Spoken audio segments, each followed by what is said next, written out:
أعوذ بالله السميع العليم من الشيطان اللعين الرجيم بسم الله الرحمن الرحيم به نستعين وصلى الله على سيدنا محمد وآل بيته الطاهرين اللهم صل على محمد وآل محمد وعجل فرجه.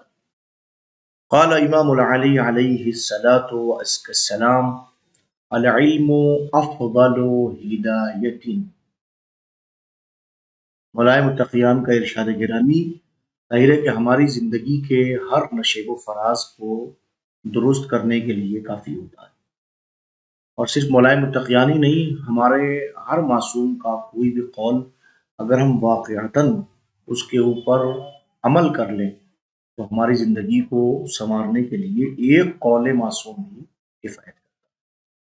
یہ مولائے متقیان کا قول بہت اہم اس لحاظ سے بھی ہے کہ اس کائنات میں ہر انسان محتاج ہدایت ہوتے ہوا، سوائے کچھ افراد کے جن کو اللہ جل جلالہ تعالی کریم نے بعنوان ہادی بھیجا ہے۔ کیونکہ اس کائنات میں دو ہی قسم کے لوگ ہیں، ایک وہ ہے جو ہدایت لینے کے لیے آئے ہیں، دوسرے وہ جو ہدایت دینے کے لیے آئے ہیں۔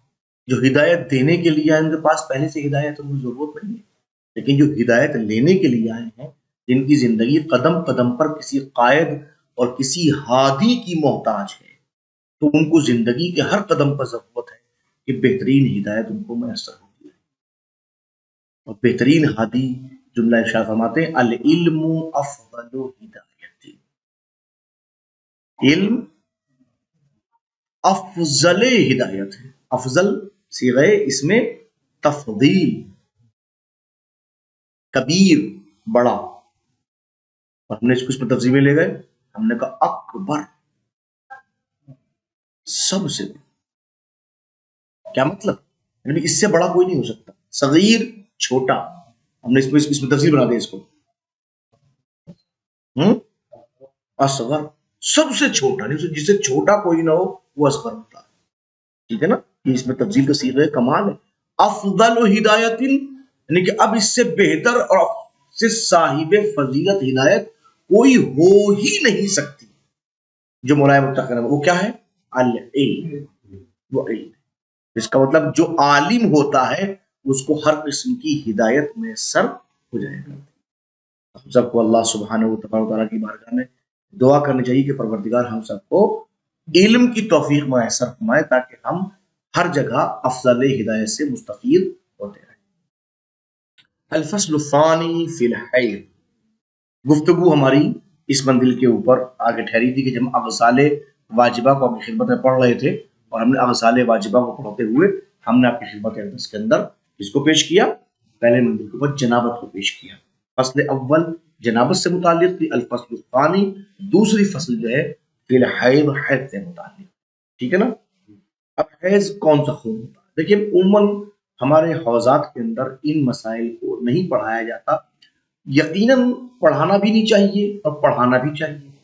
پڑھانا اس لیے نہیں چاہیے کہ جن افراد کو ہم عام طور کے اوپر ایک حد تک رکھنا چاہتے ہیں تو وہ کہیں نہ کہیں اس حد سے آگے بڑھتے ہیں تو پریشانی کا سبب واقع ہوتے ہیں۔ لیکن ہم آپ لوگوں سے امید لگائے بیٹھے ہیں کہ آنے والے زمانے میں آپ قوم کے ذمہ دار عالم ہوں گے، آپ قوم کے بہترین خطیب ہوں گے۔ آپ اگر کہیں بعنوان خطابت منبر کے لیے تشریف لے کے جائیں، خواہ محرم الحرام میں جائیں، خواہ رمضان مبارک میں جائیں، جب وہاں جا کے بعنوان خطیب خطابت فرمائیں گے تو ممکن ہے کہ وہاں کوئی محترمہ آپ سے اپنے مسائل کو دریافت کرے، اس لیے کہ یہ جو مسائل شروع ہو رہے ہیں یہ مسائل خالصتاً خواتین کے مسائل ہیں، ان کا ہم مردوں سے کوئی تعلق نہیں ہے۔ لیکن ہم مردوں تعلق یہ ہے ہم مردوں سے کہ مرد بعنوان خاص، مولوی مرد، خطیب مرد، عالم مرد، آپ کی ذمہ داری ہے کہ اگر آپ کو کوئی مسئلہ دریافت کیا جائے تو آپ یہ نہ کہیں کہ لا اعلم، میں نہیں جانتا۔ حضور سرور کائنات صلی اللہ علیہ وآلہ وسلم جب پوری کائنات کے لیے عالمین کے لیے رسول بنا کے بھیجے گئے مرد، اور آپ نے ان مسائل کو بیان فرمایا، خواتین آپ سے مسائل دریافت کرتی تھی۔ آج بھی عرب کا مزاج ہے، ہمارے ساتھ ایک نہیں ہزارہ مرتبہ ہوا ہے کہ ہمیں درمیان میں راستے میں روک لیا گیا، اور روکنے کے بعد انہوں نے مسئلہ مسائل دریافت کرنے شروع. آج بھی اگر آپ یہاں تشریف لے جائیں، عراق جائیں آپ، یا آپ شام جائیں، وہاں کا مزاج ہے آپ سر پہ امامہ ہو بس آپ کے، یہ معلوم ہو کہ آپ رجل دین ہے، تو فون پیچھے سے ماں بیٹی صاحب چلی جا رہی ہے، روک کے پوچھیں گے آپ سے مسئلہ ایسے نہیں ایسے. کیوں؟ اس لیے کہ لا حیا فی الدین، سرور کائنات علیہ وسلم نے ارشاد فرمایا دین میں کوئی حیا نہیں. ہم آپس میں بعنوان دوست بیٹھ کے ہر طرح کی گفتگو کرتے ہیں، ہر طرح کی باتیں کرتے ہیں، لیکن جب دین، شریعت، قانون مذہب کی بات ہوتی ہے تو منہ چھپا کے ہنستے ہیں. ہنسنے کی چیز نہیں ہے، یہ دین کی ضرورت ہے، اور آپ سے چونکہ ہمیں مستقبل میں ضرورت وابستہ ہے، ہم آپ کو چاہتے ہیں، اس لیے ہم آپ کی خدمت اقدس کے اندر ان مسائل کو پڑھا رہے ہیں، تاکہ آپ ان مسائل سے آشنا ہوں گے، اور آنے والے زمانے میں کوئی بھی آپ سے، آپ کے گھر کی کوئی خاتون پوچھ سکتی ہے، وہ آپ کی محرم ہے. عام طور پہ بہت سارے پردے نہیں ہیں آپ کے درمیان میں، بہن پوچھ سکتی ہے، ماں پوچھ سکتی ہے، بیٹی پوچھ سکتی ہے، آپ کے اوپر بتانا واجب ہے. ٹھیک ہے نا؟ تو ہم یہاں سے مسائل شروع کر رہے ہیں، اس کو دھیان رکھتے ہوئے ان تمام تمہید کو دماغ میں رکھیں گے انشاءاللہ، اور ان مسائل کے اوپر قدرت حاصل کریں گے. سوال بتاتا ہے حیض کون سا خون ہوتا ہے؟ حیض کون سا خون ہے؟ کون سا خون ہوتا ہے؟ کہ وہ فی الاغلب وہ یعنی وہ الحیض، ہوا کی ضمیر پلٹے گی حیض کی طرف، یعنی کہ وہ حیض فی الاغلب اکثریت میں زیادہ تر دم اسود کالا خون ہوتا ہے، غلیظ بہت گاڑھا ہوتا ہے، یخرج بحرقہ جو حرقت کے ساتھ یعنی کہ جلن کے ساتھ نکلتا ہے. جب بھی کسی خاتون کو حیض نکلتا ہے تو ہمیں جلن ضرور، وہ حرارہ اور گرمی کے ساتھ نکلتا ہے. سمجھ رہا ہے یہ کیسا خون ہوتا ہے؟ دم اسود ہوتا ہے، غلیظ ہوتا ہے، اور ہمیشہ حرارت اور حرقت جلن کے ساتھ نکلتا ہے.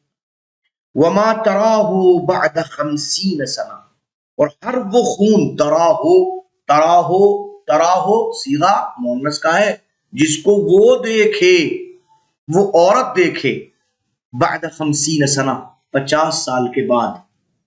کب؟ ان لم تکن قرشیہ ولا نبطیہ، جبکہ وہ قرشی نہ ہو اور نبطی نہ ہو. یہ ایک دو خانوادے ہیں، ایک قرشی خاندان جو قریشی خاندان، اور ایک نبتی خاندان، نبتی. ٹھیک ہے نا؟ نہ جو دیکھے 50 سال کے بعد میں دیکھے، یعنی کہ یہ ایک عام عورت کی بات ہو رہی ہے. او بعد 60 سنہ، یہ 60 سال کے بعد دیکھے. ان کانت احدہما، جبکہ وہ عورت ان دونوں میں سے کسی ایک سے تعلق رکھتی ہو، یا قرشی ہو یا نبتی ہو. ٹھیک ہے نا؟ او قبل 9 سنین مطلقاً، یہ الاطلاق، قرشی ہو، نبتی ہو، غیر قرشی، غیر نبتی، کسی بھی خان والے تعلق رکھتی ہو، 9 سال سے پہلے دیکھے، فلیس بحیض، وہ حیض نہیں ہے. سمجھ میں آئی بات آپ کی؟ اب حیض کون سا خون ہوگا؟ نمبر 1، کوئی بھی خاتون ہو، اب یہاں آپ خاندان کا ذکر نہ کریں، بغیر خاندان کی قید کے جو خون بھی 9 سال کی عمر کے بعد خاتون لڑکی دیکھے گی وہ خون حیض ہے. ایک بات. دوسری بات، اب جب بات آگے بڑھے گی، اوپر پہنچے گی، تو وہاں جانے کے بعد معلوم ہوگا کہ وہ خون کہ جو 50 سال کے بعد یا 60 سال کے بعد دیکھا جا رہا ہے، تو یہاں 50 سبق کس کا؟ کہ جو غیر قرشی ہے، جو غیر نبتی ہے، وہ 50 سال کے بعد دیکھے، وہ حیض نہیں ہے. 60 سال کے بعد قرشی اور نبتی دیکھے تو وہ حیض نہیں ہے. یعنی اس کا مطلب نبتی اور قرشی کے علاوہ غیر قرشی غیر نبتی کے اندر جو ہے وہ 10 سال کا فاصلہ ہے. سمجھ لیں آپ؟ یہ 10 سال کا. وَأَقَلُّهُ 3 أَيَّامٍ مُتَوَالِيَاتٍ، کم سے کم خون حیض کی مدت جو ہے وہ 3 دن ہے. کیسا متوالیات؟ جو تسلسل کے ساتھ، متوالیہ لگاتار.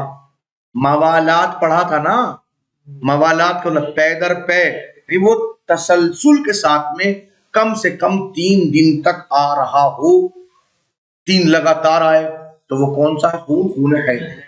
اور اگر 3 دن سے کم آ رہا ہے، حیض نہیں ہے۔ کم سے کم مدت کتنی ہے؟ وہ اکثرہ عشرۃ ایام، زیادہ سے زیادہ 10 دن۔ 10 دن تک آئے تو حیض ہے، 10 دن کے بعد اگر آتا ہے تو وہ حیض نہیں ہے، ٹھیک ہے نا۔ وما بینہما، یا ان دونوں کے درمیان میں، کیا مطلب؟ 3 سے 10 کے بیچ میں 4 دن آئے، 5 دن آئے، 6 دن آئے، 7 دن آئے، 8 دن آئے، بحسب العادہ، عادت کے اعتبار سے۔ عادت کیا ہوتی ہے؟ یہ عادت مطلب ہوتا ہے وہ خواتین کا ایک مخصوص ایام کا، کہ چونکہ جس خاتون کی عادت ہوتی ہے 3 دن، اور وہ 3 دن آتا ہے، کسی کو 4 دن، کسی کو 5 دن، کسی کو 7 دن، یہ معاملہ الگ الگ ہوتا ہے۔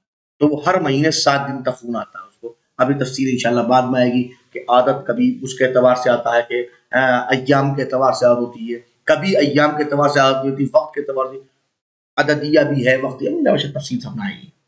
وَلَوْ تَجَاوَزَ الدَّمُ الْعَشْرَةَ، اگر دم تجاوز کر جائے 10 دن سے، یعنی 10 دن تو آ ہی رہا تھا، 11ویں دن بھی خون آ گیا۔ فَإِنْ كَانَتِ الْمَرْأَةُ ذَاتَ عَادَةٍ، اب اگر عورت وہ ہے جس کی عادت بن چکی ہے، جس کی عادت معین ہے، رجعت الیہا، تو وہ اپنے عادت کی طرف رجوع کرے گی۔ الیہا نہیں، الیہ العادہ، الی العادہ، عادت کی طرف رجوع کرے گی۔ کس کا مطلب؟ یعنی کہ فرض کیجیے کسی خاتون کو 7 دن خون حیض آتا ہے، اب 7 دن تک تو آتا ہی رہا، 8ویں دن بھی آ گیا، 9 دن بھی آ گیا، 10ویں دن بھی آ گیا، 11ویں دن بھی آ گیا، تو فون کیا کرے گی؟ رجوع کرے گی آتا نہیں۔ 7 دن تک تھا وہ حیض تھا بس، ٹھیک ہے نا۔ 7 دن کے بعد جو آیا وہ حیض نہیں ہے، وہ دوسرا۔ وَإِنْ كَانَتْ مُبْتَدِئَةً، ابھی دوسری شکل ہے، ہوتا مبتدیہ ہو، ابتدا میں اس کا بھی آپ کی 9 سال کی بچی ہے، اس کو شروع ہوا ہے حیض آنا، تو اگر وہ مبتدیہ ہے، او مغتربہ، یہ ہے کہ مضطربہ، مضطربہ کا مطلب جس کی عادت تھی مگر وہ عادت کو بھول گئی، یاد ہی نہیں رہا اس کو۔ عموماً یہ پریشانیاں خاص طور پر اس وقت ہوتی ہے جب خواتین کے ہاں بچوں کی ولادت ہوتی ہے، بچوں کی ولادت کے بعد وہ مضطربہ بن جاتی ہے، ہر عورت مضطربہ بن جاتی ہے۔ وہ جب شروع ہوگا تو اب 2-3 مہینے کے بعد پھر اس کی عادت بنے گی، ورنہ پتہ ہی چلے گا۔ وہ پہلے 7 دن آتا، پہلے 5 دن آنے لگا، پہلے 7 دن آتا اب 8 دن آ رہا، پہلے 8 دن آتا 6 دن آنے لگا، تو یہ الگ مضطربہ۔ تو اب کتنی قسم ہو گئی؟ ذات عادت 1، مضطربہ 2، مبتدیہ 3، ٹھیک ہے نا۔ تو کہ وَإِنْ كَانَتْ مُبْتَدِيَةً، اگر وہ مبتدیہ ہے، او مضطربہ یا مضطربہ ہے، وَلَهَا تَمِيزٌ، اور اس کے پاس کوئی تمیز بھی ہے، اس عورت کے پاس، مضطربہ کے پاس میں یا مبتدیہ کے پاس تمیز ہے۔ تمیز کا مراد کیا ہے؟ اسے پتہ چل رہا ہے، اس کو خون کی صفات کو دیکھے، خون حیض ہے، وہ کالا ہے، وہ غلیظ ہے، وہ حرقت سے نکل رہا ہے، حرارت سے نکل رہا ہے، مثلا نکل رہا ہے۔ عملت علیہ، تو وہ عمل کرے گی، علیہ الگ تمیز، تمیز کے اوپر، جب تک وہ نکل رہا ہے۔ فرض کی اس کو معلوم ہے کہ 7 دن تک جو آ رہا تھا، وہ اس کی جو تمیز تھی، جو صفات تھی، وہ صفات خون حیض والی تھی، وہ کہے گی وہ یہ خون حیض تھا۔ اور جو اس کے بعد میں آیا ہے کہ اب یہ حیض کنفرم ہو گیا۔ وَلَوْ فَقَدَتْهُ، وَلَوْ فَقَدَتْهُ، اگر وہ فاقد ہو گئی ہے، وہ تمیز کوئی، وہ تمیز اس کے پاس میں ہے ہی نہیں، تمیز والی عورت ہی نہیں ہے وہ، رجعت المبتدیہ الی عادت اہلہا، تو جو مبتدیہ ہے، اب ان میں دونوں میں سے وہ اپنے اہل کی عادت کی طرف جائے گی، اپنی ماں سے پوچھے گی امی کتنا وقت آتا ہے، بڑی بہن سے پوچھے گی، جو اس کے اہل میں رہنے والی عورتیں، مبتدیہ اس کی طرف، چونکہ وجہ کیا ہے؟ ہر آنے والی خاتون کا مکمل اس کے اطراف میں رہنے والے افراد کے ساتھ میں گہرا ربط ہوتا ہے۔ یہ گہرا ربط صرف اور صرف زبانی کا نہیں ہوتا، یہ گہرا ربط اس کے رہنے کی بنیاد پر بہت سارے معاملات کا ہوتا ہے، کیونکہ رجعت المبتدیہ الی عادت اہلہا، تو اپنے اہل کی عادت کی طرف پلٹے گی۔ اب انہوں نے فرض کیے ماں کو 7 دن آتا ہے، بہنوں کو 7 دن آتا ہے، تو 7 دن تک حیض، اب وہ 4 دن جو اضافی ہو گیا وہ حیض نہیں ہے، ٹھیک ہے نا۔ فَإِن فَقَدْنَا، اب اتفاق کی بات یہ ہے کہ مبتدا گئی اپنی ماں کے پاس، بہنوں کے پاس، کیا عادت ہے؟ ہمارے پاس بھی نہیں ہے. فقدنا آئے گا سیدھا ہے، فقدنا جمع مؤنث غائب، فقدنا اگر وہ سب کی سب فاقد ہیں، سب کی ختم ہو چکی ہے، فاقد ہونا مطلب یہ کہ کچھ ہے ہی نہیں، ٹھیک ہے نا. فَإِلَىٰ أَقْرَانِهَا تو اپنے اقران کی طرف پلٹے گی. اقران جو اس کی ہم جولیاں ہیں، جو ہم سن ہیں.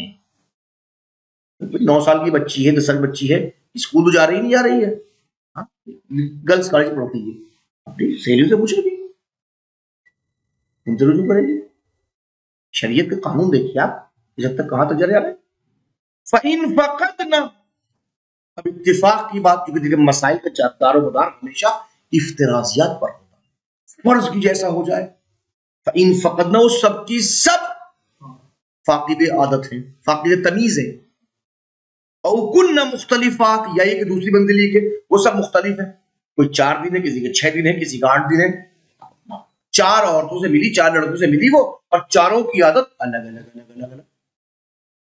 تحیضت فی کل شہر 7 ایام تو ہر مہینے وہ 7 دن حیض کے شمار کرے گی.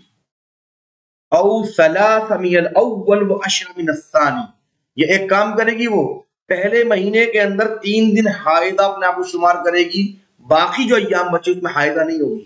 دوسرے مہینے کے اندر وہ 10 دن اپنے آپ کو کہے گی میں حائضہ ہوں، 3 دن نہیں، جو کم سے کم 3 دن زیادہ. تو پہلے والے مہینے میں 3 دن، اگلے والے مہینے کے اندر وہ 10 دن. والمضطربہ تتحیض بالسبع او الثلاثہ والعشر فی الشہرین اور جو مضطربہ ہے وہ اپنے آپ کو حائضہ شمار کرے گی بالسبع 7 دن کے اعتبار سے، کہ 7 دن ہر مہینے 7 دن اپنے آپ کو حائضہ شمار کرے گی. او الثلاثہ والعشرین فی الشہرین 10 فی الشہرین یہ ہے کہ وہی کہ وہ پہلے والے مہینے کے اندر کیا کہے گی 3 دن، دوسرے والے مہینے کے اندر 10 دن اپنے آپ کو حائض شمار کرے گی. بات واضح ہو گئی، سمجھ میں آ گئی. وصلی اللہ علی محمد و آلہ